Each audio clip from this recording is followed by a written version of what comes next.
भारत में वैश्विक शक्ति संतुलन बदलने की दिशा में बड़ा कदम। चीन की चिंताओं और बढ़ते वैश्विक तनाव के बीच भारत और अमेरिका ने एक अहम रणनीतिक समझौते पर सहमति जताई है। आपको बता दें, यह समझौता महत्वपूर्ण खनिजों यानी क्रिटिकल मिनरल्स और रेयर अर्थ एलिमेंट्स की आपूर्ति को सुरक्षित करने के लिए किया गया है। नई दिल्ली में आयोजित क्वाड विदेश मंत्रियों की बैठक के दौरान इस ढांचे पर औपचारिक हस्ताक्षर किए गए। इस बैठक में भारत, अमेरिका, जापान और ऑस्ट्रेलिया के शीर्ष राजनयिक शामिल हुए।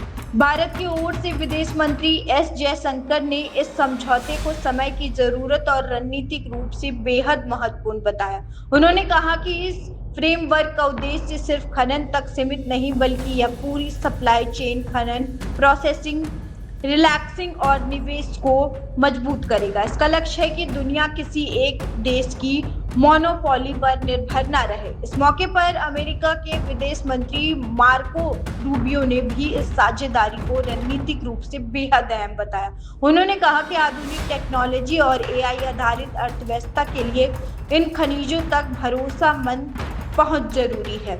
रूबियो ने साफ कहा, कोई भी देश अगर सप्लाई चेन पर एकाधिकार रखता है तो वह वैश्विक स्थिरता के लिए खतरा बन सकता है। यह समझौता ऐसे समय पर हुआ जब चीन द्वारा रेयर अर्थ एलिमेंट्स पर निर्यात नियंत्रण को लेकर वैश्विक चिंताएं बढ़ी हुई है। इलेक्ट्रिक व्हीकल्स, सेमीकंडक्टर्स और डिफेंस टेक्नोलॉजी जैसे क्षेत्रों में ये खनिज बेहद जरूरी है। सप्लाई चेन को सुरक्षित करना, चीन पर निर्भरता कम करना, एआई और हाईटेक इंडस्ट्री को मजबूत क्वाड देशों के बीच सहयोग बढ़ाना है। इस नए फ्रेमवर्क को भारत अमेरिका रणनीतिक साझेदारी का एक बड़ा कदम माना जा रहा है। विशेषज्ञों के अनुसार यह समझौता आने वाले समय में वैश्विक टेक्नोलॉजी और आर्थिक शक्ति संतुलन को प्रभावित कर सकता है।